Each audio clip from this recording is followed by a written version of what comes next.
ब्रह्मरूपमादिमध्यशेषसर्वभाषकम् भावषट्कहीनरूपनित्यशतमदयम् ब्रह्मणोऽधिगोचरं च नेति नेति भावितं त्वं नमामि देवदेव রামকৃষ্ণমীশ্বরম।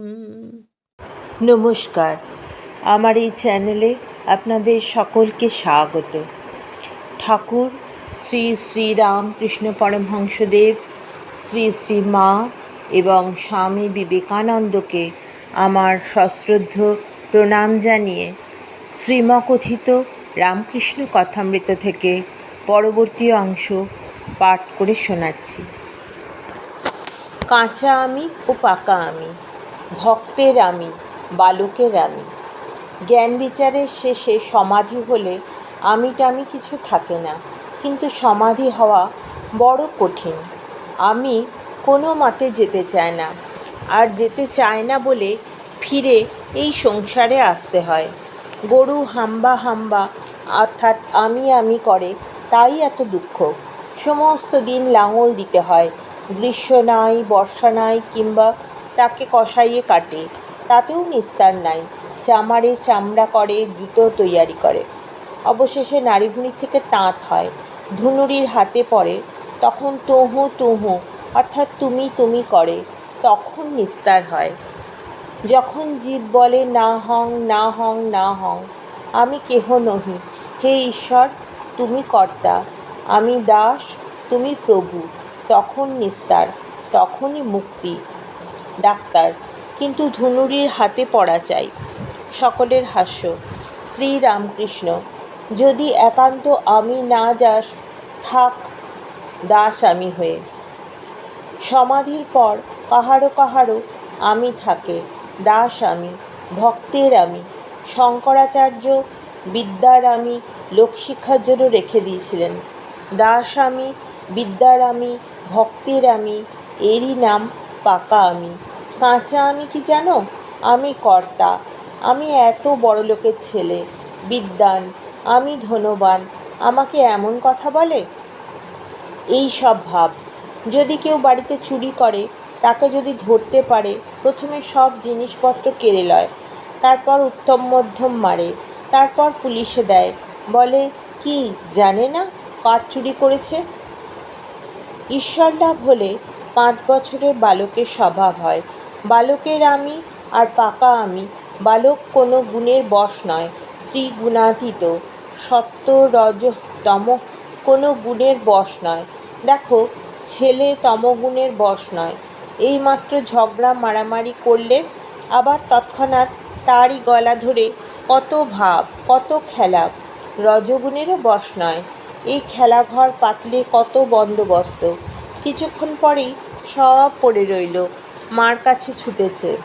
হয়তো একখানি সুন্দর কাপড় পরে বেড়াচ্ছে, খানিকক্ষণ পর কাপড় খুলে পড়ে গেছে, হয় কাপড়ের কথা একেবারে ভুলে গেছে, নয় বগল দাবা করে বেড়াচ্ছে। হাস্য। যদি ছেলেটিকে বলো, বেশ কাপড়খানি কার কাপড় রে? সে বলে, আমার কাপড়, আমার বাবা দিয়েছে। যদি বলো, লক্ষ্মী ছেলে আমায় কাপড়খানি দাও না, সে বলে, না আমার কাপড়, আমার বাবা দিয়েছে, না আমি দেবো না। তারপর ভুলিয়ে একটি পুতুল কি আরেকটি বাঁশি যদি হাতে দাও, তাহলে 5 টাকা দামের কাপড়খানা একটি তোমায় দিয়ে চলে যাবে। আবার 5 বছরের ছেলের সত্ত্বগুণেরও আঁট নাই। এই পাড়ার খেলুড়েদের সঙ্গে কত ভালোবাসা, একদণ্ড না দেখলে থাকতে পারে না। কিন্তু বাপমার সঙ্গে যখন অন্য জায়গায় চলে গেল, তখন নূতন খেলুড়ে হলো, তাদের উপর তখন সব ভালোবাসা পড়ল, পুরনো খেলুড়েদের একেবারে ভুলে গেল। তারপর জাত অভিমান নেই, মা বলে দিয়েছে ও তোর দাদা হয়। তা সে 16 আনা জানে যে এ আমার ঠিক দাদা। তা একজন যদি বামুনের ছেলে হয় আর একজন যদি কামারের ছেলে হয়, তো এক পাশতেই বসে খাবে, তার সূচি অসুচি নাই, আবার লোকলজ্জাও নাই।